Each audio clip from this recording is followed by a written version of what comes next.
Hola, muy buenas tardes. Hoy siendo lunes 27 de julio del 2020 en su programa Cosmonautas Filosóficos.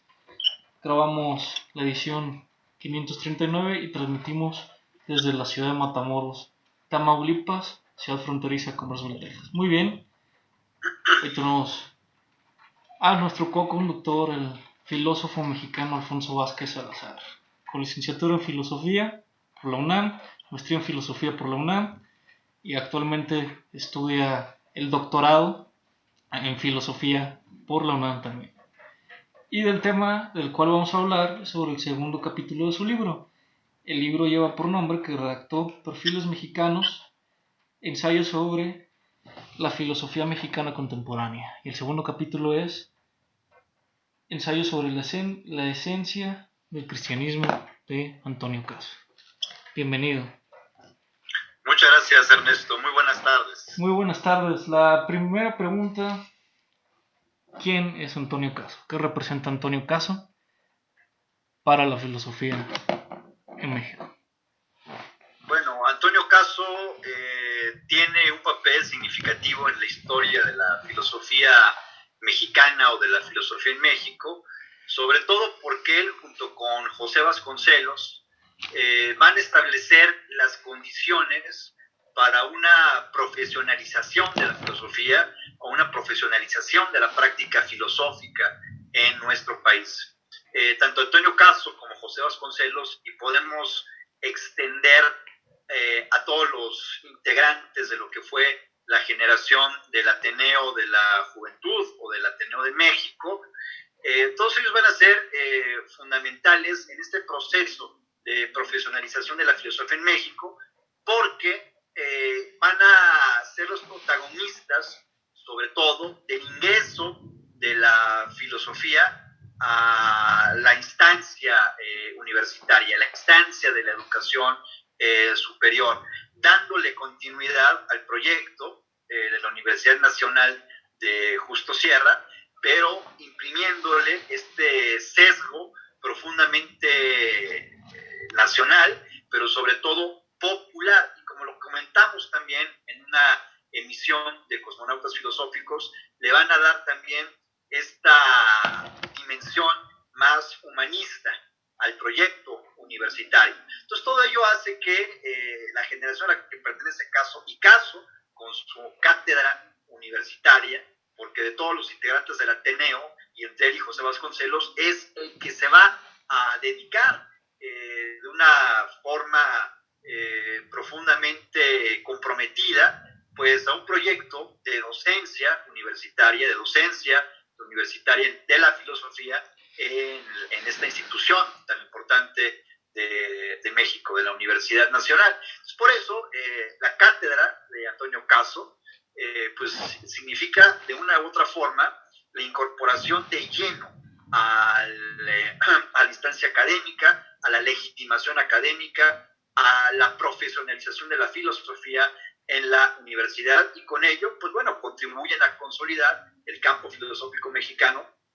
que se había conformado ya a partir de una institución tan fundamental como fue la Escuela Nacional Preparatoria en 1867, con la fundación ya de la Universidad Nacional en 1910, pues establecen ya estas condiciones para que el campo filosófico quede ya plenamente consolidado, y va a ser con la intervención de Vasconcelos y de Caso que esta consolidación se va realmente a fortalecer aún más en la cultura mexicana y en la propia universidad. Entonces, entre otras cosas, eso es lo que significa la filosofía de Antonio Caso, y sobre todo su docencia, su cátedra,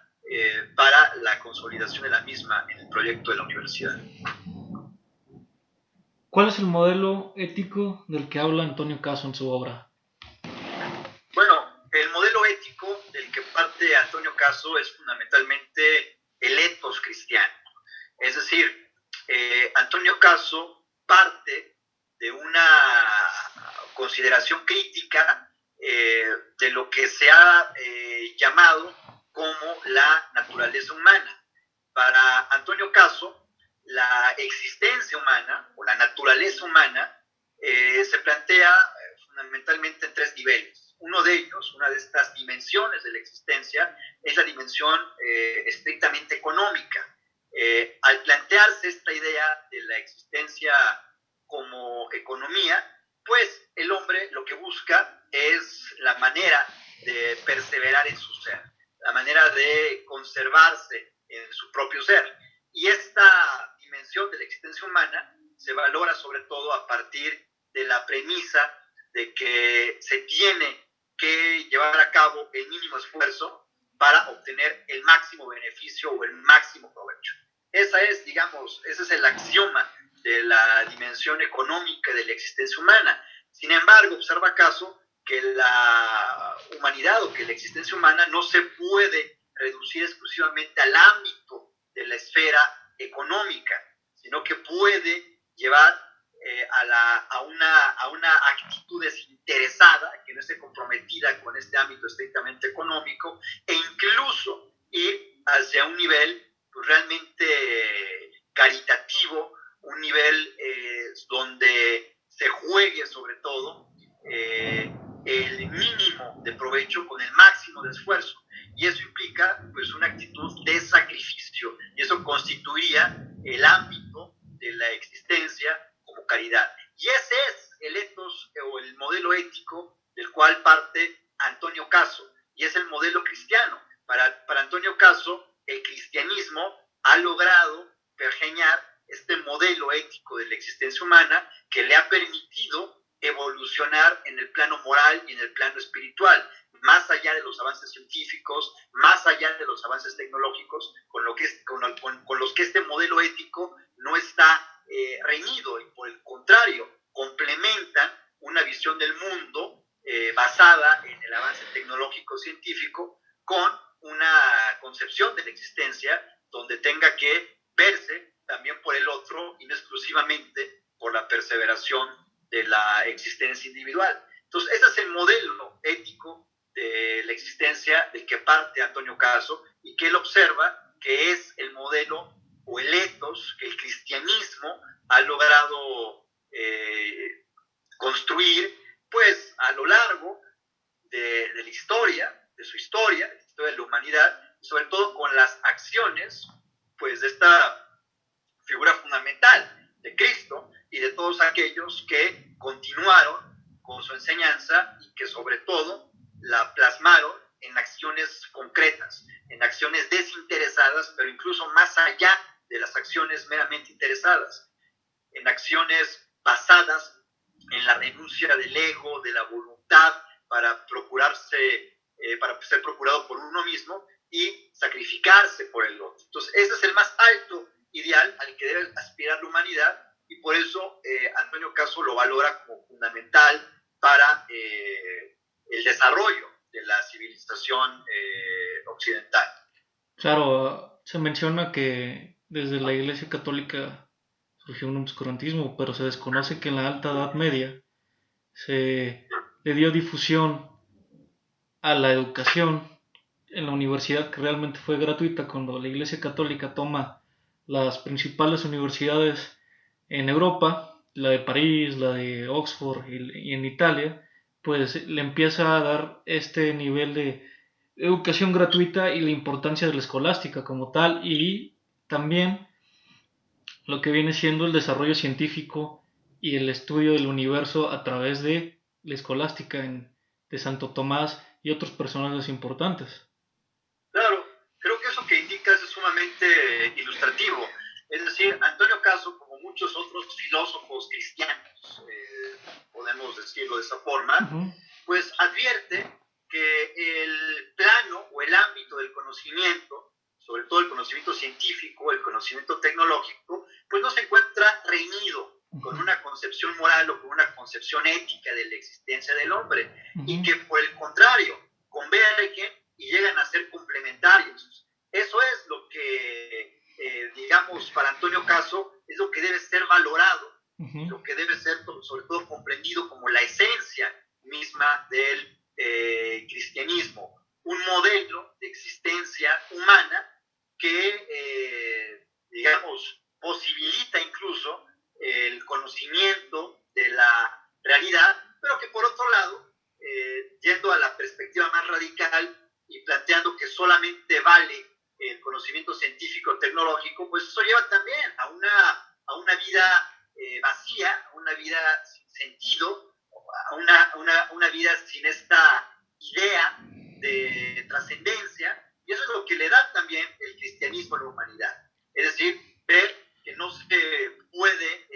efectivamente plantear su existencia en la dimensión estrictamente económica, en la dimensión estricta del interés o del provecho, del beneficio personal, sino que puede también plantearse en esta idea de la solidaridad y sobre todo de la caridad, del desinterés, de la entrega, de la renuncia, incluso de dar la vida por el otro, para que pueda entonces perseverar un vínculo realmente humanista. Y eso es lo que reivindica Antonio Caso, y con él pues, toda la generación del Ateneo de la Juventud en México. ¿Qué ha propiciado la relación entre la razón y la fe? Bueno, yo creo que ha propiciado pues una teología racional, ha propiciado una corriente sistemática del pensamiento en el hombre, ha propiciado pues una síntesis entre el ideal clásico de la filosofía o de la sabiduría, el ideal griego, y por otro lado los valores del cristianismo, estos principios morales o estos principios éticos que parten de que el hombre tiene que buscar el mínimo provecho y esforzarse al máximo, y esto se expresa en la renuncia de uno mismo para entregarse al otro y dar la vida por él. Esa síntesis, digamos, entre razón y fe, pues estableció las bases de lo que es la civilización occidental a la cual pertenecemos, y que justamente por haber propiciado el desarrollo de conocimiento y el desarrollo técnico con el que contamos actualmente, deberíamos ser también sus principales defensores por los beneficios que ha aportado al desarrollo integral de la humanidad. Logró este desarrollo equilibrado, que es finalmente la civilización, digamos, el alto sentido civilizatorio. Y en ese sentido, pienso que pues es una consecuencia de este vínculo entre razón y fe que ya no puede, que es irreversible y que ya no puede, digamos, pensarse en la historia de la humanidad sin este componente, que a su vez pues es la base nutriente de todas las expresiones artísticas, culturales, políticas, sociales, pues de las cuales participamos. Es por eso que un recurso efectivo ante estas derivas posmodernas o ante estas derivas relativistas, sobre todo basadas en la ignorancia, pues un buen remedio es la recuperación de la tradición, la recuperación de las bases de lo que somos, las bases de las civilizaciones, sin las cuales no podemos plantear proyectos concretos y que tengan una perspectiva real, verdadera sobre nuestro futuro. Claro, hay que remarcar en la Edad Media, Santo Tomás, Abelardo, le buscaban darle la explicación a la fe desde Aristóteles. Claro.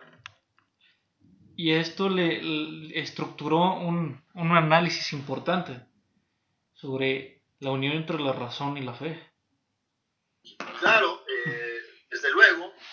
todos estos pensadores que tú señalas, pues regresan nuevamente a la herencia griega, regresan a la filosofía aristotélica. Antes los padres de la iglesia lo hicieron con el propio Platón, y en ese sentido pues, generan una síntesis de conocimiento sumamente potente que establece las bases para lo que es el tránsito entre la Edad Media y la modernidad. Es decir, la modernidad, aquello que se identifica como lo moderno, no puede pensarse sin estas bases que establece la síntesis escolástica, que supuso la recuperación del pensamiento aristotélico para justificar a su vez el sistema de creencias del catolicismo, del cristianismo, y fundamentalmente desarrollar ahí un sistema explicativo para dar cuenta de la realidad, para dar cuenta de la naturaleza y para comenzar este proceso clasificatorio de todos los entes, objetos que conformaban el mundo, y sin el cual pues, no se hubiera generado las condiciones para avanzar pues en lo que se conoce como el proyecto racional de la modernidad. Es decir, la racionalidad siempre ha estado presente en toda la historia de la filosofía, de la civilización, de la humanidad, y ha sido una herramienta o un instrumento del catolicismo, de la religión católica, pues para clarificar sus principios, para clarificar su propia práctica y para articularse con los procesos efectivos del conocimiento. Y creo que todo lo que tú señalaste respecto a la forma en la que se apropiaron del pensamiento aristotélico estos filósofos del medioevo, pues es fundamental para comprender el tránsito de esta época a lo que viene después. Una etapa identificada como la etapa moderna, pero que, y en la que nos dicen que es el proyecto de la racionalidad plena, pero que en realidad, pues esto viene de antes. Esto viene de esta síntesis que se hace entre catolicismo y filosofía griega, y que es un proceso que tiene distintas modulaciones y que por lo menos tiene una duración de 10 o más siglos. Entonces, ahí están las bases de la cultura, y realmente no reconocerlas como tales pues sería pues reiterar una serie de errores o de supuestos que no se sostienen en nuestros días. ¿Quiénes son los personajes que cambian la historia del cristianismo? Bueno, creo que hay muchos, ¿verdad? Y es una tradición milenaria ya, una tradición de más de 2000 años, y el primero en reconocerlo es el propio Antonio Caso. Antonio Caso, sobre todo en su obra, pues nos habla de algunas figuras claves de esta corriente de acción moral que identifica con el cristianismo. Entre otras tantas figuras heroicas que él se refiere con ese término, los grandes héroes del cristianismo, que de una u otra forma han sido también para Caso los grandes héroes de la humanidad, sin los cuales la humanidad no puede pensar su ciclo de evolución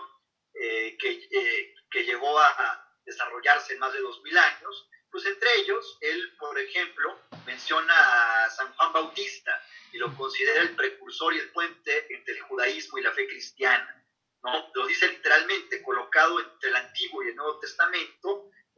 Juan Bautista parece el último profeta de Israel y el primer cristiano del mundo. O sea, para Antonio Caso, la figura de San Juan Bautista representa este puente entre la antigua fe, el antiguo orden de creencias representado por el judaísmo en el Antiguo Testamento, y la nueva fe, que no puede pensarse sin la tradición de la que proviene, y que es pues la fe del Evangelio, la fe de las enseñanzas basadas en Cristo, y que Juan Bautista de una u otra forma representa este puente entre un mundo de creencias y el otro. Para Antonio Caso, él es una figura clave también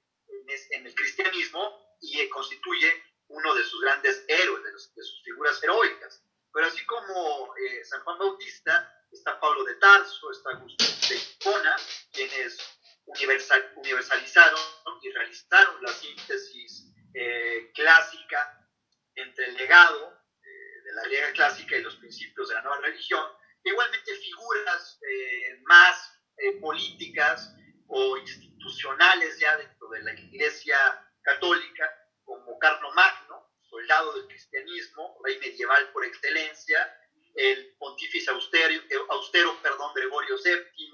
Francisco de Asís, incluso Caso abarca a Lutero, Santa Teresa, Pascal, Tolstoy, Kierkegaard, etc. Es decir, es una tradición que abarca pues, todas las corrientes también del pensamiento y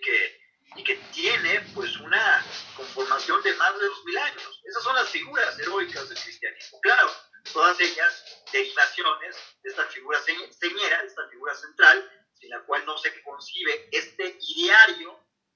o este modelo ético por excelencia, que es la figura de Cristo, y que se basa en este principio: hacer el máximo, hacer el máximo esfuerzo para obtener el mínimo de los provechos. Y esto, de una u otra forma, tiene su correlato, ¿no? Su consecuencia concreto del sacrificio, dar la vida por el otro, dar la vida por la humanidad, sin recibir realmente ningún tipo de favor, ningún tipo de beneficio a cambio. ¿Cuáles son los elementos que dio el cristianismo a la humanidad o que da a la humanidad? Los elementos que dio el cristianismo en la Edad Media, eso me preguntaste. A la humanidad. A la humanidad, perdón. Bueno, digamos, yo pienso que son distintas aportaciones. Yo estoy de acuerdo con Caso. Es decir, el cristianismo, sobre todo, da, y en ese sentido, quiero también ya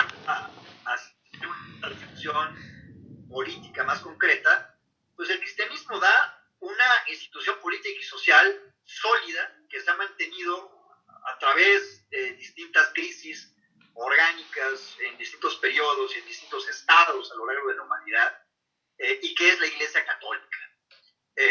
Una institución milenaria, una institución de su complejidad y de su fortaleza, pues no parece que sea comparada con ninguna otra. O sea, una de las aportaciones del cristianismo en lo concreto es esta institucionalidad política y social representada por la Iglesia Católica. Y ahora, esto es importante decirlo y aclararlo, porque sin la Iglesia Católica no hubiera existido la posibilidad de difundir estos principios universales bajo los cuales la humanidad tiene que ser pensada. Y este principio fundamental, que de acuerdo con Caso estructura el sistema de creencias del cristianismo, pues es la caridad, es la piedad, es la fe, la generosidad, la esperanza, sobre todo la caridad, cuyo ejemplo más alto es el sacrificio. Entonces, lo que aporta el cristianismo a la humanidad, en lo concreto, después de la institucionalidad de la Iglesia Católica, pues es un sistema de valores basado en este ideal caritativo. Y esto a su vez, pues logra o genera pues una profunda reforma moral en las conciencias de los seres humanos, que a pesar de distintos ciclos de crisis, insisto, pues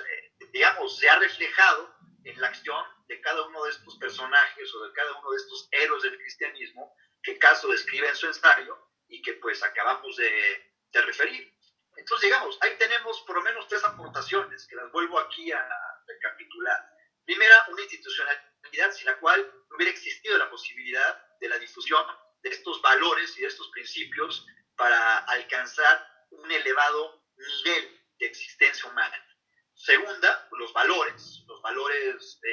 católicos, que católico significa valores universales, que vayan más allá de la particularidad histórica de un pueblo, que vayan más allá de los rasgos específicos de una comunidad o de un grupo de hombres, sino realmente valores católicos, es decir, valores universales, que puedan servir y responder a la circunstancia de cualquier hombre, independientemente del lugar de origen e independientemente del tiempo histórico. Nos da valores universales con los cuales se puede cimentar una convivencia pues más adecuada, más sólida, basada en el respeto a la persona, basada en el respeto al hombre y sobre todo en la necesidad de ir más allá de nuestra dimensión estrictamente individualista. Entonces, el catolicismo, el cristianismo aporta eso, una institución sólida como la Iglesia, valores universales y un ideal de existencia humana, un modelo ético, que es el modelo caritativo, con el cual se complementa también la evolución que se da desde el ámbito del conocimiento y desde el ámbito de la técnica. Sumaría, subsidiaria de la tercera aportación, una cuarta, que es impulsar el conocimiento humano a partir de otras instituciones que en un principio fueron subsidiarias de la propia Iglesia Católica, o que estuvieron regidas o atravesadas por su estructura, que son el ámbito de las universidades, y después las instituciones educativas bajo las cuales se va a formar a los hombres de distintos estratos sociales, en un principio dirigido a las élites, pero después también a las grandes masas empobrecidas de los estados políticos nacionales. Entonces, digamos, es una herencia y una aportación que no es menor, es una aportación sin la cual no puede pensarse la historia de la humanidad. La historia de la humanidad no puede pensarse sin la intervención del cristianismo, del catolicismo y sin la intervención de la Iglesia Católica. Aparte, en la historia del Imperio Español, los jesuitas manejaban la educación en cada uno de los virreinatos, desde la escolástica, la aportación médica, la aportación zoológica, científica, la investigación zoológica, herbolaria que se dieron en estos lares. Claro, o sea, todo este conocimiento en todas las áreas, en todos los niveles, en todas las dimensiones, de una u otra forma fueron impulsados, resguardados, animados, protegidos por la institucionalidad de la Iglesia Católica. Vaya, incluso en el siglo XVI, en la conquista de estos lares, la conquista de México, pues los misioneros católicos son los primeros en preservar toda la herencia de estas culturas y realizar también la síntesis y acompañar a los indígenas o a los originarios de este continente, pues a participar también del ideal cristiano. Es decir, lo que aporta en términos también más concretos el cristianismo, en el plano de la axiología o en el plano de la política o de la construcción de la civilización, es la noción de igualdad, la noción de igualitarismo. Bien, el cristianismo es la herencia cristiana. El hombre, todo hombre es igual ante los ojos de Dios. Es el ecumenismo, es el ideal católico. Y por lo tanto, ningún hombre es inferior y todos tienen el derecho de participar de la gracia divina, y la participación no es mediante un acto iluminado, sino a través del conocimiento, a través de la reflexión racional, a través de la racionalidad. Entonces, digamos, en efecto, en el siglo XVI se generan desde los monasterios que se construyen, desde los distintos centros de enseñanza, pues una colaboración, una síntesis, sobre todo la formación de los nuevos cuadros del cristianismo católico en México, que van a contribuir también a la recuperación de su historia desde una clave ya católica, y con ella a establecer las bases de lo que va a ser eventualmente la nación política mexicana, que no surge sino hasta 1821 y no se consolida sino hasta 1867 con la restauración de la República Juarista, y que no es sino hasta 1921, 34, 38, que se consolida como un Estado político nacional a través de la intervención de la Revolución Mexicana y de la gestión del cardenismo. Entonces, digamos, si no comprendemos estas distintas fases o momentos de nuestra historia y que conforman nuestra identidad, pues no estamos en capacidad de proponer absolutamente nada. Y creo que tanto Antonio Castro como José Vasconcelos, Alfonso Reyes, todos estos intelectuales que formaron parte del Ateneo de la Juventud, se dieron cuenta, y a pesar de lo que se dice, de que fueron opositores del positivismo, que desde luego que sí, fueron críticos y se opusieron a los principios, de una u otra forma también, o sea, no niegan la necesidad del avance científico y tecnológico, pero sí lo plantean en una perspectiva humanista que tiene que derivar necesariamente en un proyecto educativo de carácter nacional. Entonces, bueno, todo esto nos lleva de lo más universal a lo más concreto, y ahí, digamos, la intervención de Caso pues es fundamental. Creo que todas las preguntas que has formulado de una u otra forma se articulan, se interconectan